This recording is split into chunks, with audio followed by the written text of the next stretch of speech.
इकडे विधानसभा निवडणुकीचा निकाल लागल्यावरती अर्थातच चर्चा सुरू झालेली आहे ती नव्या मुख्यमंत्र्यांच्या शपथविधी कधी होणार या संदर्भातली। या सगळ्यामध्ये एक बातमीमध्ये अशी चर्चा सध्या सतत सुरू आहे की 26 नोव्हेंबरच्या आज शपथविधी होणं बंधनकारक आहे, नाहीतर राष्ट्रपती राजवट लागेल। मात्र ही धारणा चुकीची असल्याचं अनेक कायदे तज्ञांचं मत आहे।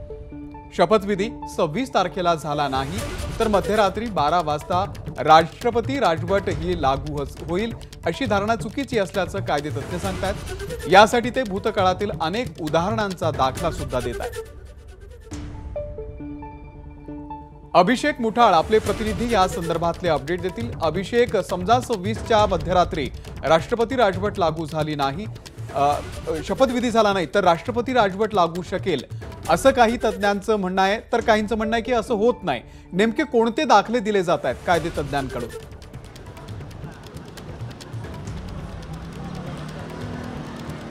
अमोल, यामध्ये जर का पाहायचं तर विधानसभा अस्तित्वात येणं आणि सरकार स्थापन करणं ह्या दोन्ही वेगवेगळ्या गोष्टी आहेत।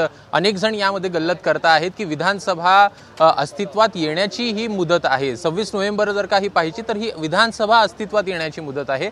आणि आता जर पाहायचं तर निवडणुका झालेल्या आहेत आणि एकूणच निवडणूक आयोगाचा जे संपूर्ण जे काम आहे ते देखील संपलं आहे। निवडणूक आयोगाकडनं आज संध्याकाळी देखील राज्यपालांची भेट घेत सगळ्या गोष्टी ज्या आहेत त्या हँडओव्हर करण्यात येईल आणि त्यानंतर राज्यपालांकडनं या संदर्भातलं नोटिफिकेशन काढण्यात येईल। म्हणजे एकूणच 15वी विधानसभा जी आहे ती अस्तित्वात येणार आहे।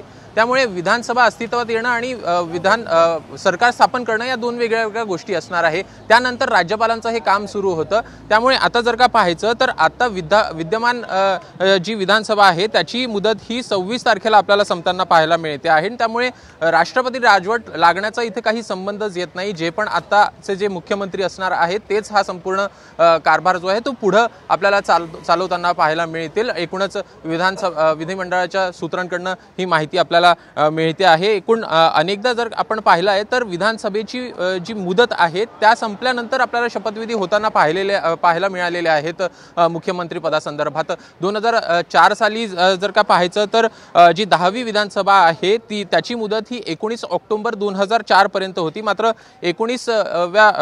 11व्या विधानसभेतील जे नवीन मुख्यमंत्री आहेत त्यांचा शपथविधी हा आपल्याला 1 नोव्हेंबर रोजी होताना पाहायला मिळालेला होता। एकूणच 2009 साली देखील तेच झालं। मात्र 2014 साली पाहायचं तर जी 12वी विधानसभा आहे ती अस्तित्वात त्याची मुदत संपायला 31 ऑक्टोबर रोजी ती संपत होती। मात्र 31 ऑक्टोबर रोजीच जो शपथविधी आहे देवेंद्र फडणवीसांचा 2014 साली तो आपल्याला होताना पाहायला मिळालेला होता। 2019 हे आपण जर का पाहायचं तर ते कुठे अपवादात्मक पाहायला मिळतं। मात्र त्यामध्ये जरी का पाहायचं तर एकूणच राज्यपालांकडनं सगळ्याच पक्षांना पहिले बोलवण्यात आलेलं होतं की तुम्ही सरकार सत्ता स्थापन करू शकता का।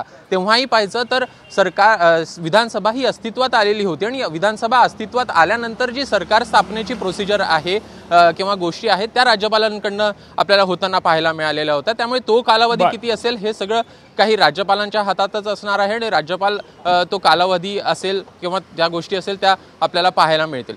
निश्चित। अभिषेक, धन्यवाद दिलेल्या या संपूर्ण माहितीबद्दल। एबीपी माझा, उघडा डोळे बघा नीट।